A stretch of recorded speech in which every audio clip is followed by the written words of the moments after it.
Okay, greetings, kings and queens. This is Imani Speak Show, and as usual, I've got a fabulous guest. And this gentleman, he's really, he's a real gem in our community. And as you know, I always love to look at love and relationship. And I've got the doctor in the house, the love doctor, and he is going to introduce himself to you right now. Dr. Love, welcome to the Imani Speak Show.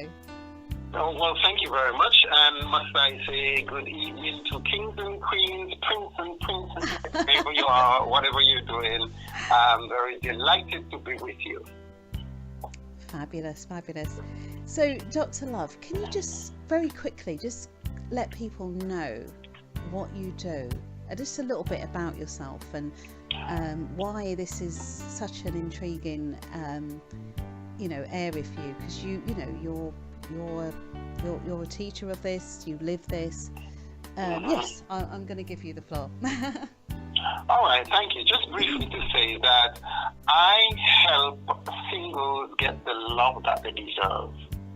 I also help people who are in relationships that are suffering silently or otherwise in the relationship.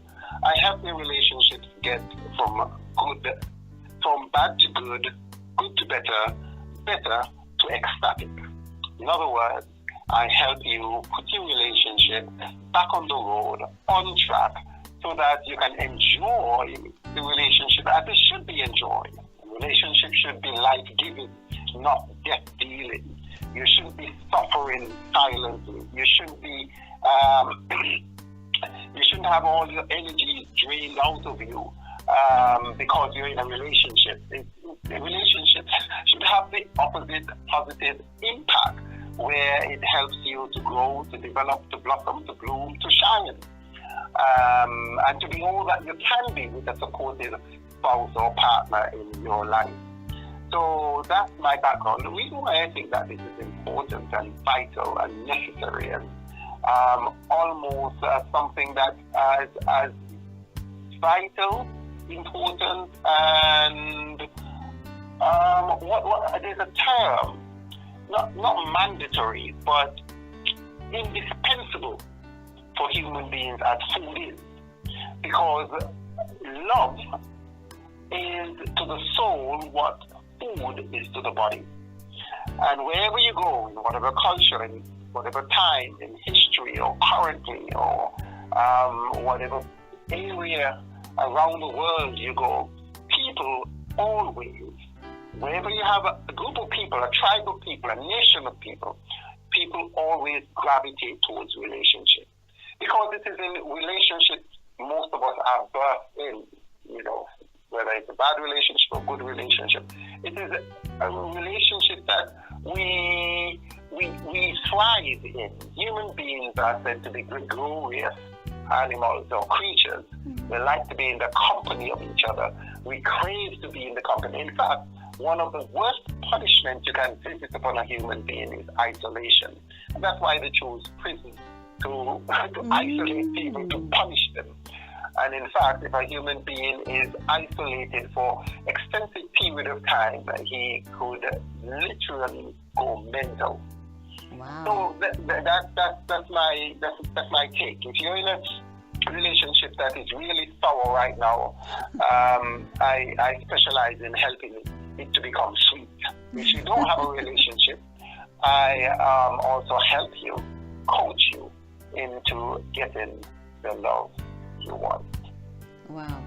Dr. Love, when you just mentioned there about, people being, isolation being punishment, what would you say about, and I don't know if you'd agree, you might not agree, do you feel that we've got more single people around today than, say, 10, 20, 30 years ago?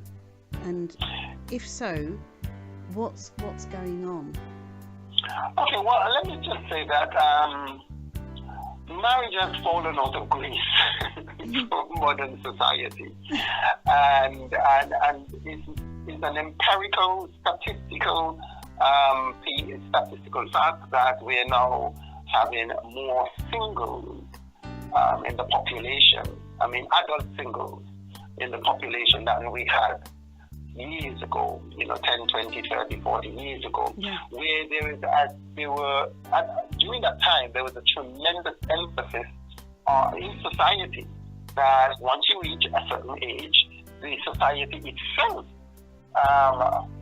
expected you to get married. Marriage was part of the growing up. There's a term for it when you go through these rites of passage. Yes, that's the term I'm looking for. Marriage was part of the rites of passage that you come into when you become an adult. And things have shifted. People have become more liberal and liberated.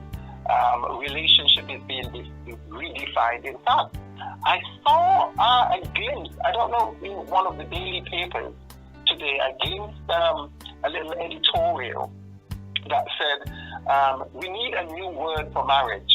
I actually didn't read the paper, but I saw someone reading it and I saw that headline. We need a new word for marriage, and marriage is becoming redefined with a legally or otherwise. People are opting to get into different types of relationships.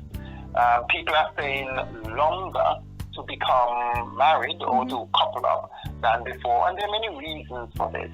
Society has changed. People there's a lot more emphasis on becoming a professional, getting your education. People are staying longer in education, in college, in university.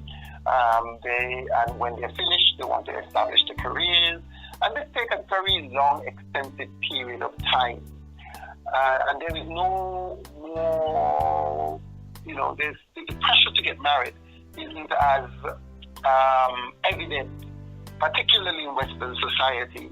In more traditional societies like the Asian cultures, perhaps the African cultures, the developing world, there is still that heavy emphasis where mothers or parents want to see their daughters get married or their sons get married, and they put that kind of pressure on them. Where in Western cultures, people get on with life, and marriage is not seen as the be all and end all in terms of life and life pursuit. In fact, many people settle down, they live together without committing to marriage. They have, series of breakup. They go from one person to the other, and some people decide, marriage is anachronistic, it's old-fashioned. Let's live together and commit to one another without having paper. It's just a piece of paper.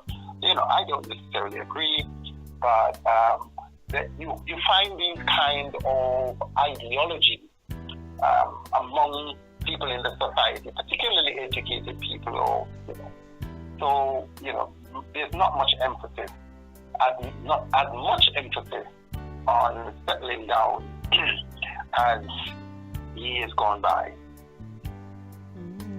But yes, I do think that marriage is important. I still do think that it has a significant benefit to members of the community and society.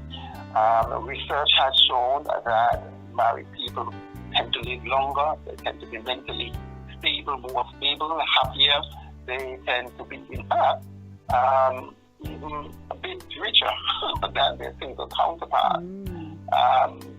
And that is not to say that there are bad marriages. That is not to say that there are people who have made wrong choices, and as a consequence of those choices, they're living miserable lives. They're living in homes where the shadows are never lifted. So there are bad marriages. There are soul-destroying relationships and marriages. And marriages go through conflicts. But on a whole, it's a healthy partnership. It is, if you're in a stable relationship, it does good for the soul and body and spirit. What I want to ask you, Dr. Love, is you just touched on something. would you say there's bad marriages, or would you say there's people, there's people practicing marriage badly? You're splitting hairs here. Bad marriages. Is there such a thing as a bad marriage? I mean, the institution in and of itself is we can't attach a moral. Although some people attack the institution, it's not necessarily the institution of marriage. It is the people within the institution, if you understand what I'm saying. Of course. And the people in the marriages make the marriage. So, marriage is, we can't put a moral value on marriage. Like, is it good or bad? Although some people may argue slightly differently. All I would say, yes, it is really the choices people make within that institution, or within the boundaries and parameters and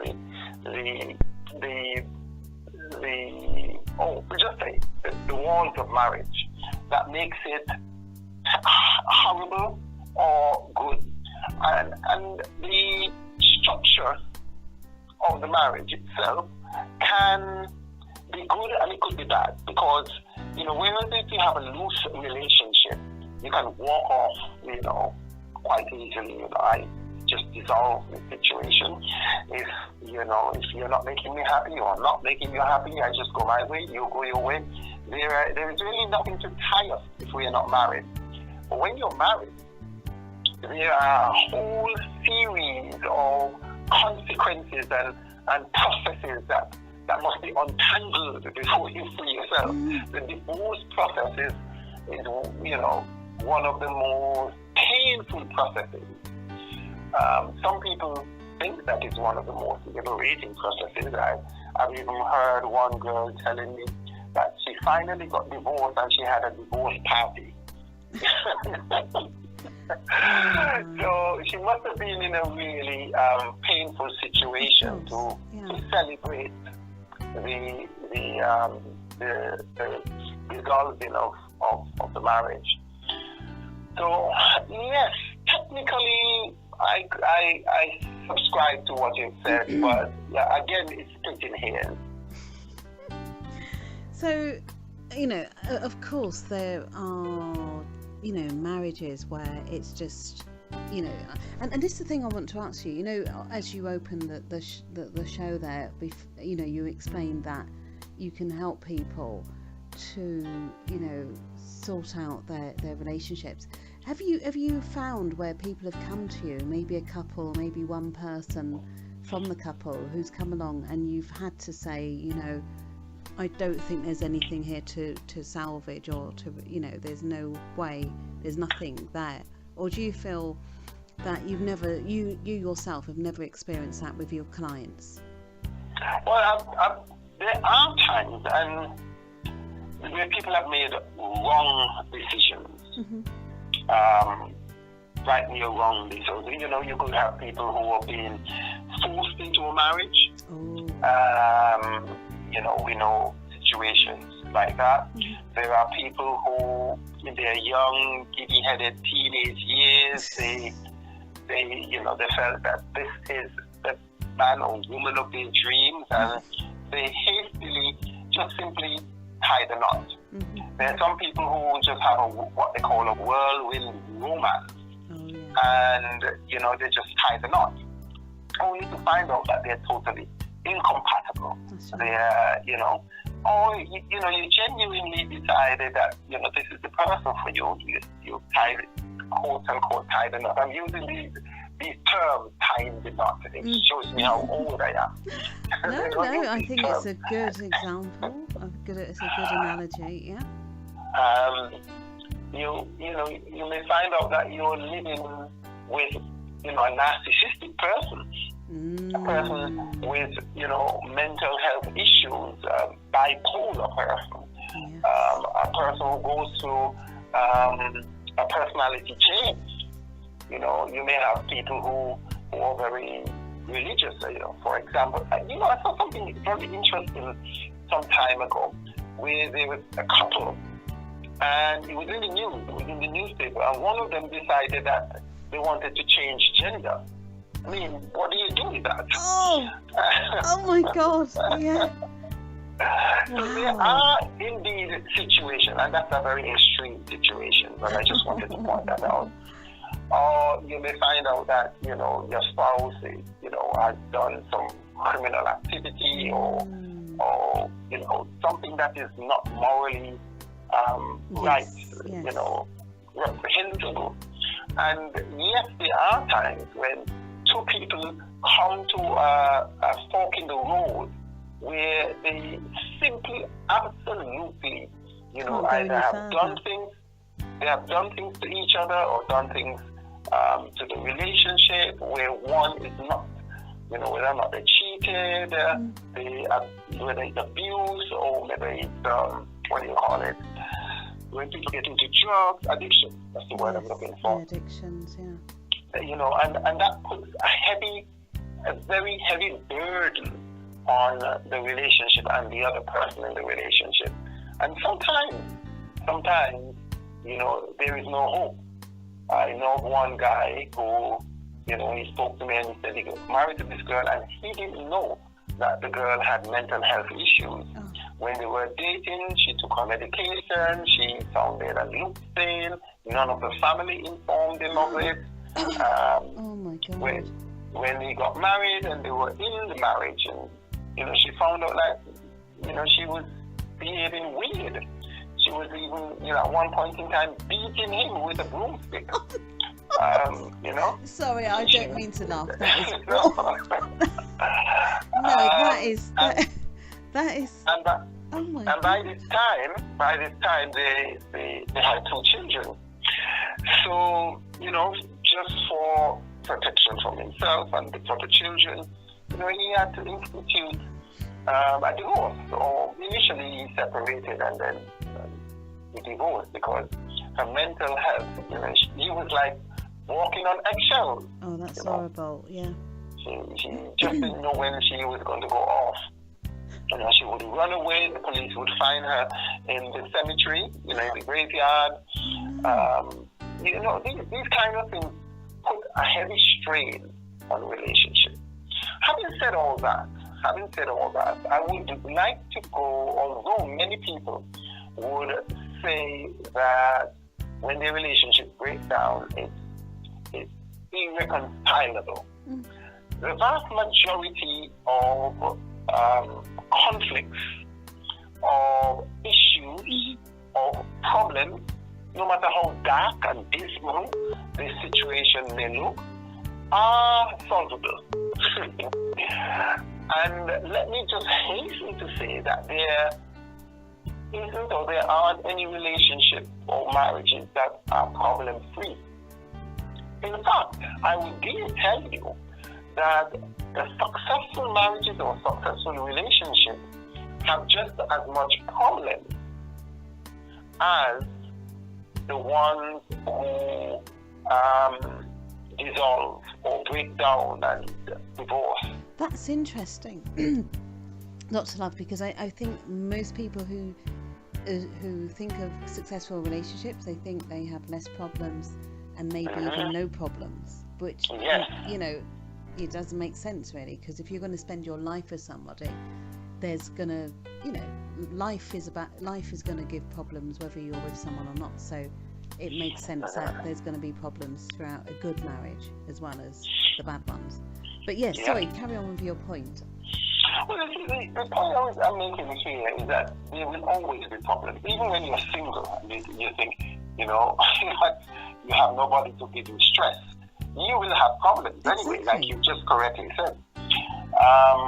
And to, just circle back to the point I was making, that good marriages, successful marriages and relationships, I'm using marriage and relationship interchangeably, have equal amount of problems and issues and dilemmas as those that end in divorce.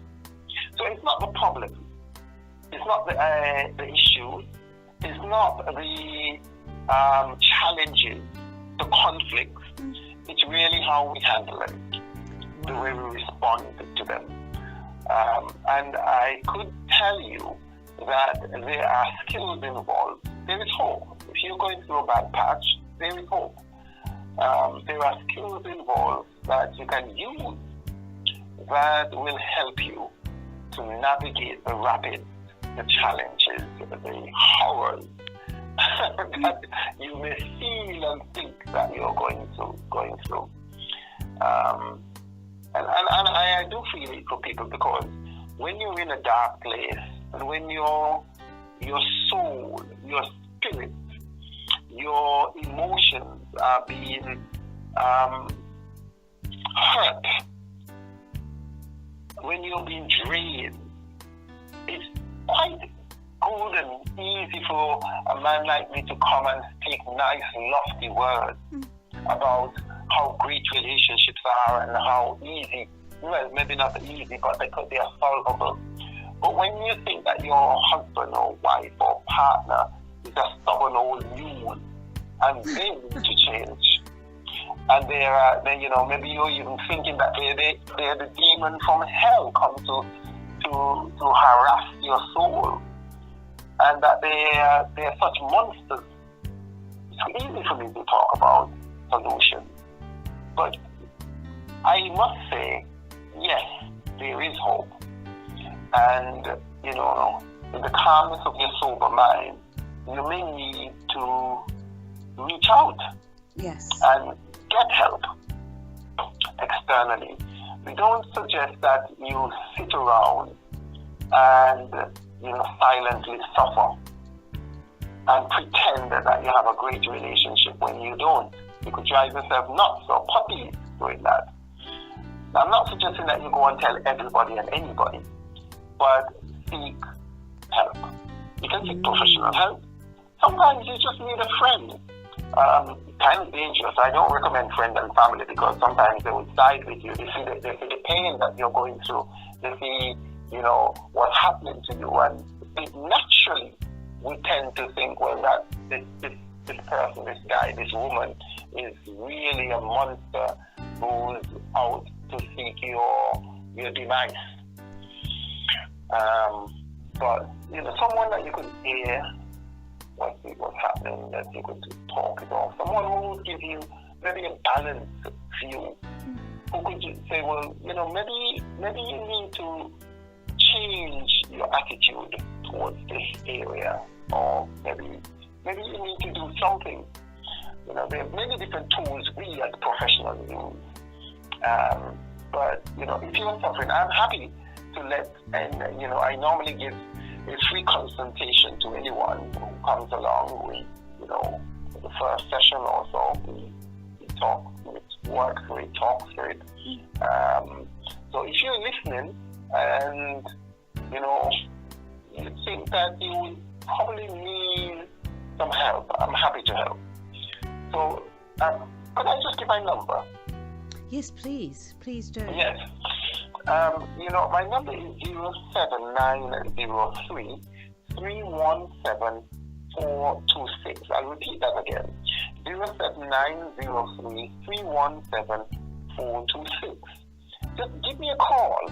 If you don't get me, call me again, and I'll be delighted to return your call, leave a message or something. And let's talk through these challenges. I'm not so sure where you want me to take the discussion from this perspective, because we're now nicely talking about, not nicely, but moving into conflicted and conflicting situations.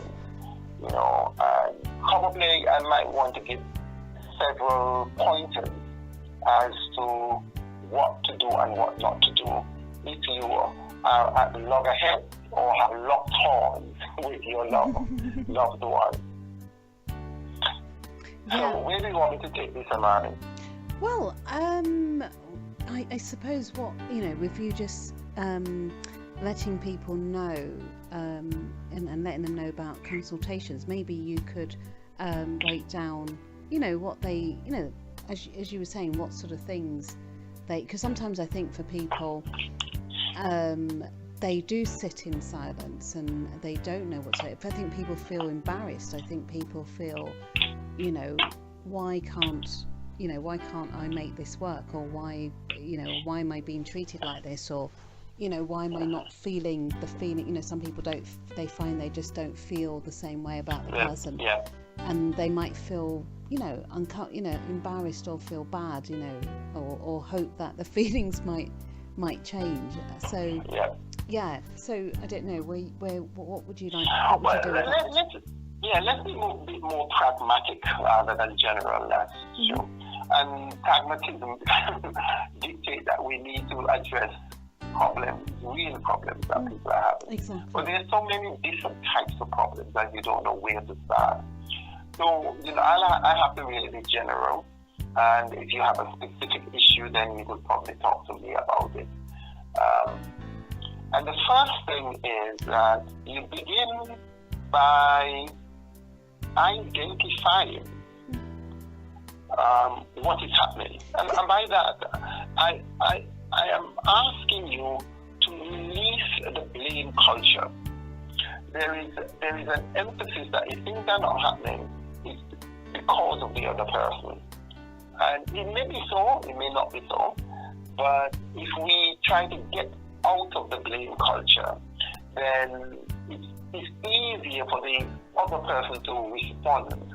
So normally, let me give you an example. Yeah, Dr. Love, can I... Oh, sorry, you were going to give an example. I wanted to answer. No, that's fine. Tell me. Yeah, all I was going to say is in my work, what I find most people are saying is either they're not happy, they just find that they're just not happy, that loving feeling has died, or some people are saying their partner is being distant with them and they don't understand, they can't seem to reach them, they're just distant, everything's great, and then the next thing, that person's really distant with them. Okay, those are very good examples of things that happen in a relationship. That keeps coming up again and again and again.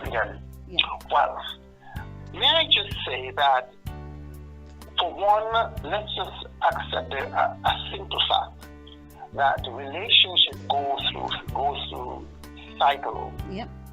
Mm-hmm. And I said that again.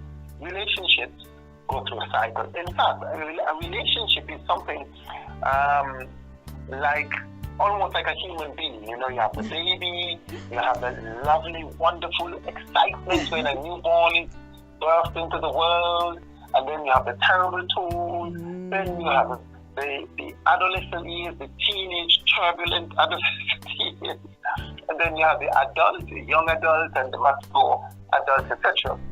Now, what we know about relationships is that relationships also go through cycles, and you have the romantic period, where you're lovey-dovey and you think you're the best thing since sliced bread or the internet, and you think that nothing could ever go wrong. You feel you're on a high. You glow because you could conquer the world. The both of you, love is all there is. So you're like, and that's a good phase. I mean, not saying that there's anything bad about it, but you must understand that is a phase. It's like a jog. I call it the love jog. However, those feelings are actually brought on by hormones, and your body naturally cannot be pumping out those hormones forever. That's right. So there will come a time when there will be a drop off of those hormones. But it doesn't mean that you're out of love. It doesn't mean that you don't love this person. And it shouldn't be the end of love either. It's just time to go through another stage of your relationship, another phase of the relationship, where it can lead from romance to intimacy. And those are two different things, but equally important, where you no longer depend on feelings. Feelings are meant to be felt, but you do things. You literally, consciously become aware of what to do to make each other feel good. And also to recognize that we shouldn't be governed by our feelings, but yes, take them when they come and accept them and enjoy them and revel in them. However, you can create feelings too. And a good example I want to give. I don't know if you are a keep fit nut, Amani, but I do care about health, and I have to, because I'm at a certain stage in my life definitely be concerned about my health. But but I'm not. I don't think. Yeah, but I know what you mean. But I'm not a net. I'm not a fanatic. Okay. But, well, if you're like the rest of us, we know that we have to exercise.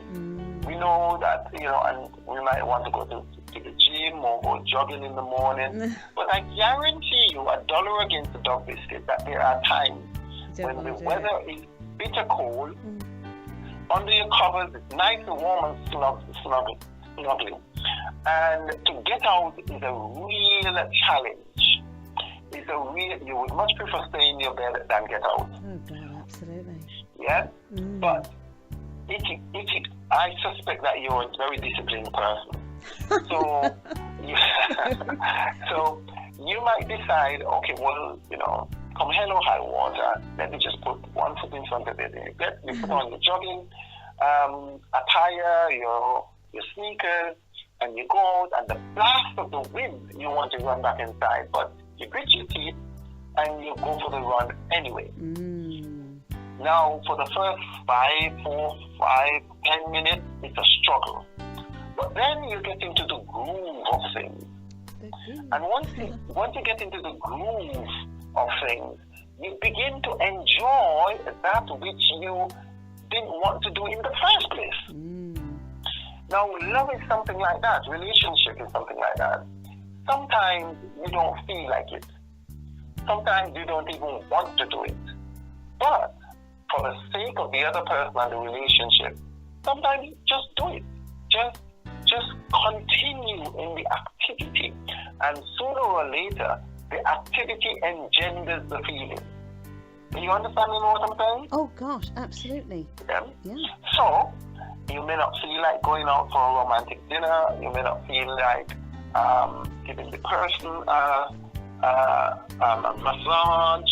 You may not even feel like, last night, my wife and I hope she's not listening. She was upstairs, she was in the bed, we were both in the bedroom, and she said, "Oh, Vincent, do you want to go and get my bag from upstairs?" I said, "No, not really. But I'm going to do it." And then, when I conceded to get in the bag, she said, "Oh, can you make a cup of tea?" I'm thinking, this is like nearly 12 o'clock in the night, and it is one of the last things I wanted to do. But guess what? I did it anyway, and it made her feel good. And her feeling good predisposed her to be nice to me. That's right. And if she's nice to me, guess what? Yeah. We can't talk about those things on the radio. So okay? you've refueled her oxytocin, and she's refueled your testosterone. All right, let's put it that way. That's a very clinical way of putting it. So what we're saying here is basically, don't depend only on feelings. Do what you know to be right. That's right. Do what you know. Do the thing that you know should be done despite your feelings. And by the way, feelings come and feelings go. They certainly do. Yeah? If you check people who have been in love for a very long period of time, or who have had a very long, good relationship, they would, all of them, bar none, there is not an exception that I've come across. In fact, I've come across one exception. But almost all of them will tell you that there were periods in their relationship where they didn't feel very lovely, loving, romantic, and nice towards the other person. So it's all a cyclical kind of thing. So you need to understand that. When you get an understanding of that, then we could be more intentional about it. Mm-hmm. Which brings me to a point that I alluded to, but I want to emphasize. And that is, be nice to your spouse or partner. And that sounds so simplistic that it would boggle the mind to realize that people are very horrible to each other. Do you think it's a sign of lack of self-love? Because obviously if you're not really nice to yourself, you beat yourself up in your head all the time, aren't you going to do that to, they say we hurt the one we love the most? Yeah, that is true. There are people who lack self-esteem, who feel embarrassment, shame, and all that kind of thing that probably seeped in from their childhood days. They have not been fed properly emotionally in their childhood, so they're not secure about who they are. And many of us aren't anyway. However, yes, I think let me just say why I think this is the case, why people are horrible. Yes, please. For the majority of the case, for the majority of the time, we become horrible when our emotional needs are not met. Let me explain this. You know, they say a hungry man is an angry man. Oh, yeah. Yeah? That is also true for love and emotions. If you are not feeding me the emotional food that I need, if you are ignoring me, if you are being horrible towards me, if you are not complimenting me and boosting me, if you are not looking out for me, if you don't have my back, if you're saying things that are negative and critical, if you have contempt for me, all of these are very painful. That one's horrible, wasn't it? Contempt. Oh my God. Oh well, yes. You might as well leave the relationship when that comes. God. No, if you're not feeding me or if you're hurting me, there is a reflex reaction within us. So it's like if I were to hit you, Amani, physically slap you, your reflex reaction would be to hit me back. For sure. if I insult you, your reflex reaction would be to insult me too, to equalize the feeling and to defend yourself. And similarly in relationships, if people feel that they are being ignored or they are being hurt, or they tend to want to hurt you to make you feel how I feel when you do that. The problem with that is that it degenerates into a vicious downward hellish spiral that just tit for tat, butt for fat. You kill my dog, I kill your cat. And it doesn't help. So that's why I think people hurt each other. And it could be something simple, somebody may come in and the kitchen sink is dirty, or the floor isn't clean, or you've done something. Yeah, the toothpaste cap is a popular one, and the toilet seat is a... Yes, and instead of seeing all the good things you've done, they lash out on this one thing, as if you've never done anything good. And so, people just throw their arms up, you never do this, or you never say this, or you never clean up, or you never, and you get discouraged. What's the point? You've done all these other things, 99 things, and this one thing that you've done that is wrong, you make a mountain out of a molehill. So what's the point? So people either lash out or shut down. And that's one of the core things. It's not the only thing. There are many other things we could talk about. One of the core things that cause relationships to go awry or to degenerate, decompose, destruct. Destruct. Yeah. So what do you do? I'm going to close out on this because we could talk for the rest of the night. What do you do when you're locked in such? I say check the cycle. So check yourself and do not respond out of hurt and anger. Do not respond out of hurt and anger. Sometimes, I even tell people, make a conscious effort to speak softly. The good book says a soft answer turneth away wrath.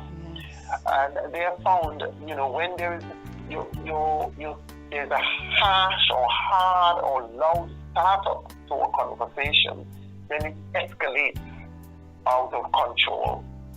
I suggest that people, speak calmly. Although it's the hardest thing to do when you're riled up. Exactly. Maybe even calling the person, like a soft name like honey or, something like that as well can bring the person back to, make them, because I think when they lash out, they've gone unconscious. But I think, like you said, when you talk in that soft voice, because I know, like with babies, they like when you talk in that sort of, that little. Yes. And I think with a partner, that's kind of similar. I think. I don't know what you think, Dr. Love. I agree with you, and you could be equally a doctor, Love, based on the thoughts you're coming up with, or you could be a nurse. I love Dr. Nurse. Yeah. But I would also like to say, reassure the other person that despite the problems that you're having, you still love him, you still love her. That's important. You could say, I know that we're going through some challenges now, but you know what? I still love you. Or I won't change you for the world. That kind of reassurance, tends to defrost the icy situation that you have. So that they still know that, yes, you have problems, yes, there are issues, yes, you're getting at each other, but they still know that you care, that you love, that, you're in it for the long haul. So reassurance is quite good. And sometimes choose your moments to talk. Oh, yes. Yeah, choose your moments to talk. And be willing to say, I have this thing, and I really want to close out on this. I have this thing to say that, a lot of people don't necessarily want you to agree with them in everything. They just want to know that you understand them. Indeed. And sometimes I tell people, try and understand where your spouse is coming from. You don't have to agree, but try and understand. That I could go into depth with this concept to help you to see the action of your spouse from a different perspective. Because your interpretation may not be the only or the right interpretation. Exactly. Yeah. But I think we have said a mouthful. Well, Dr. Love, you are definitely, I hope you will agree to be coming back.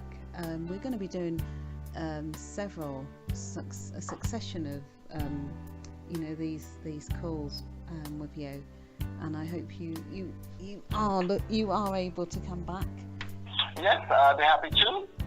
And anybody who really wants to get the love they deserve and put their relationship back on track, please feel free to call me and book one of the free sessions that I give out. The number again is 07903317426, or you can go to my website, hiltonsamuel.com. And I'm looking forward to hearing from you. Wow. Dr. Love, I've really enjoyed this, your contribution, and I'm really looking forward to doing many more,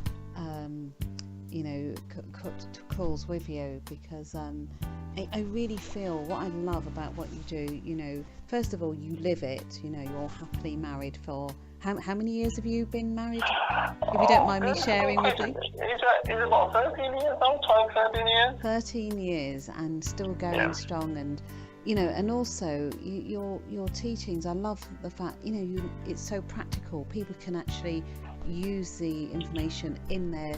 It's something, as you said. You're very pragmatic with what you teach and what you share. So it's things that people can do and change their relationships overnight. So I love that, and I really feel we need it, especially I think all communities need it, but I think specifically I think people in the black community having particular problems. So definitely I'm so honoured to have you on the show, so thank you very much. And I look forward to having you on again. And just one more time before you go, just please leave your details. Right. Please feel free to book one of my sessions, and it's going to be free for you. The first session is totally free. It's 07903 317 426, or you can go to my website at hiltonsamuel.com. Get in touch with me there. All right. Stay strong, stay blessed, and have a great relationship. Remember, there is romantic light at the end of the dark tunnel if you're in trouble. Indeed. Thank you very much, Dr. Love, and thank you, listeners, and take care. Thank you. All right, thank you. Bye-bye. Bye.